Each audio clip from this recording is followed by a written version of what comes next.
Assalamualaikum warahmatullahi wabarakatuh. Gimana kabarnya semua? Semoga baik-baik saja ya. Jadi setelah sekian lama ya, ini yang lagi heboh juga antara Bu Titin sama Bu Elsa begitu ya. Coba kita kembali ke Bu Titin ya, yang dimana kemarin memang ada pengakuan bahwa ada klaim asuransi yang dilakukan oleh Rudiana begitu kan?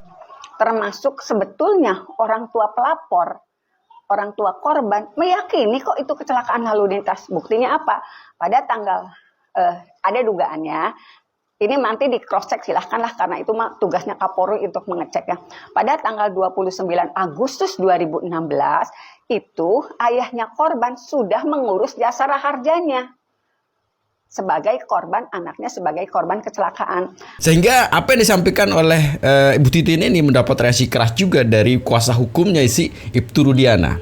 Jadi hari ini Bu Elsa sudah mensomasi Bu Titin ya? Sudah. Atas dasar apa? Ya, keterangan palsu. Keterangan palsu yang mana Bu Elsa yang dimaksudkan sehingga harus disomasi? Yang dimasukkan bahwa klien saya telah mencairkan itu asuransi jasa raharja sebanyak 12,5 juta, tanggal 29 mengajukannya tanggal 29 Agustus. Itu tidak pernah dan tidak ada. Tapi gimana sih sebenarnya penjelasan dari Direktur Jasa Raharja ya, yang diwawancarai oleh salah satu reporter TV yang menarik untuk kita saksikan semeton. Jadi gimana video selengkapnya? Ini dia. Oleh Titin dalam hal ini sebagai kuasa hukum dan juga nantinya saksi pada persidangan hari ini mengatakan bahwa ada 3 hari setelah korban tewas, ini Vina dan Eki, ada klaim asuransi jasa raharja yang disampaikan oleh ayah Eki, Ibtu Rudiana, dan di mana sebagaimana diketahui ini merupakan asuransi korban jiwa dari kecelakaan. Anda melihat ini juga mendukung dari pernyataan bahwa memang ini benar kecelakaan lalu lintas atau seperti apa? Ya, apa namanya, asuransi kecelakaan, asuransi jalan lalu lintas sebenarnya diberikan pada semua pengendara yang terjadi kecelakaan di lalu lintas, karena preminya itu dibayar ketika kita memperpanjang STNK umpamanya, itu udah termasuk di dalamnya ada pembayaran asuransi itu sebenarnya. Jadi semua pengendara yang mengalami kecelakaan di jalan raya itu secara hukum dipastikan akan dapat asuransi itu, asuransi kecelakaan. Ya karena memang sudah dibayar gitu, artinya sesuai dengan apa yang sudah diperjanjikan antara pemilik kendaraan dengan asuransi. Seperti itu. Nah, kalau ada klaim asuransi mengenai kecelakaan, maka menurut saya itu juga memperkuat argumen bahwa peristiwa itu kecelakaan gitu. Ya, peristiwa itu kecelakaan lalu lintas gitu. Bukannya pembunuhan atau penganiayaan atau apapun gitu. Tetapi jelas gitu. Itu menunjukkan bahwa itu kecelakaan. Apalagi sampai cair ya. Artinya benar gitu bahwa ada, karena kan gini, begitu diajukan ke asuransi itu akan melihat tempat kejadian, melihat korban dan sebagainya, akan diperiksa itu secara seksama ya. Jadi sebenarnya sebetulnya antara cair apa endaknya itu yang penting sudah diklaim asuransinya, bahwa itu sebenarnya mengakui juga bahwa itu adalah kasus kalantas begitu kan, terlepas dari sudah cair apa belum begitu. Tapi dengan diajukannya klaim asuransi itu sudah jelas bahwa yang diklaim kan klaim asuransi kecelakaan, berarti memang sudah jelas bahwa itu adalah kecelakaan begitu kan, terlepas dari cair atau tidaknya begitu. Itu dari keterangan dari Rutnya. Kita lanjutin sebentar. Artinya apa? Artinya ada berita acara itu. Ya, ada berita acara bahwa asuransi pun menyaksikan bahwa itu adalah korban kecelakaan. Begitu, Mas. Kalau itu korban pembunuhan, asuransi nggak akan dicampur. Ya, artinya dia akan bilang, oh ini bukan kecelakaan. Ini pembunuhan misalnya begitu ya. Penganiayaan. Artinya dalam hal ini juga negara memberikan kepastian hukum bagi pengendara dalam hal ini kecelakaan lalu lintas, begitu Pak Fikar ya? Betul. Jadi semua pengendara itu pasti dapat asuransi. Begitu. Oke. Ini kemudian di hari ini juga selain mendengarkan keterangan saksi dari Titin Priyanti, pada hari ini juga akan diajukan permohonan PK dari salah satu terpidana dari 7, yakni Sudirman. Dan pada hari ini tadi juga dikatakan bahwa keluarga Sudirman ini mengalami intimidasi dari pihak kepolisian sejak adanya dilakukan penangkapan Saka Peggy Setiawan ini pada bulan Mei kemarin. Anda melihat bahwa adanya tindakan yang dilakukan oleh penyidik ini seperti apa?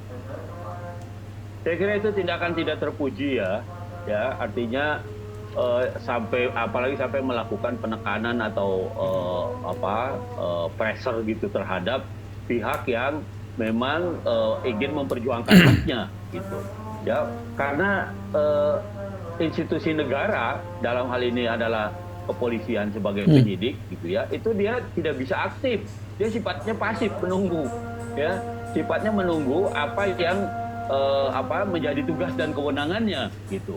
Dia tidak boleh tiba-tiba pokoknya cari perkara ke jalanan begini, nggak boleh seperti itu ya, ke jalanan atau kemana dia bikin perkara supaya ada kerjaannya gitu. Nah itu malah menjadi lucu dan itu di luar kewenangannya dan menjadi tidak sah kalau itu diketahui.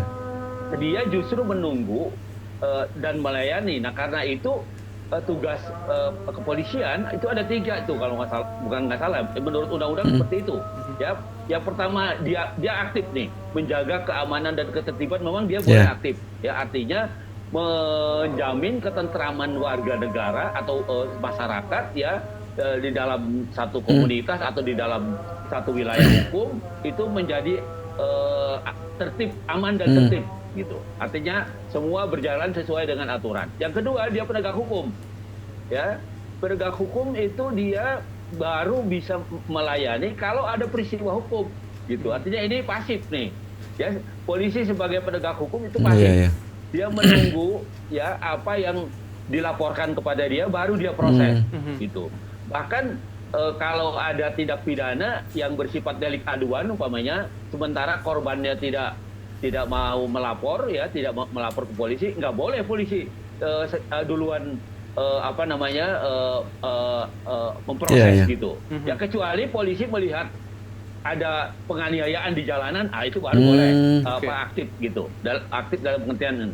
Ya, yang ketiga, polisi sebagai pelayan masyarakat. Nah pelayan itu antara lain adalah melayani kita membuat surat izin mengemudi, kemudian dia ikut menjaga ketertiban kalau ada hajatan-hajatan di masyarakat dan sebagainya. Nah itu bagian dari pelayanan dia gitu. Nah jadi 3 fungsi ini sebenarnya juga meskipun di satu sisi ada sifat aktifnya, tetapi aktif kalau ada peristiwanya gitu ya, bukan aktif dalam pengertian itu tadi ya, memaksa orang kemudian ini orang. Nah itu kalau itu sudah di luar kewenangannya. Jadi menurut saya harus dilaporkan ke atasan atau ke propam bahkan begitu, Mas. Nah jadi begitu Semeton ya, sekali lagi sih sebenarnya terlepas dari itu kasus kecelakaan atau kasus pembunuhan begitu kan, tapi kalau pihak keluarga mengklaim asuransi itu sudah jelas bisa dipastikan bahwa itu memang mengakui bahwa itu adalah kasus kalantas begitu ya. Tapi yang menarik Semeton ya, dari ini semua sempat juga menjadi polemik kemarin bahwa Ibu Titin ini kan mendapatkan informasi memang kalau itu ada klaiman asuransi begitu ya, tapi yang dibantah oleh kuasa hukumnya bahwa itu tidak benar dan dari informasinya bahwa Ibu Titin akan disomasi atas berita bohong katanya kan.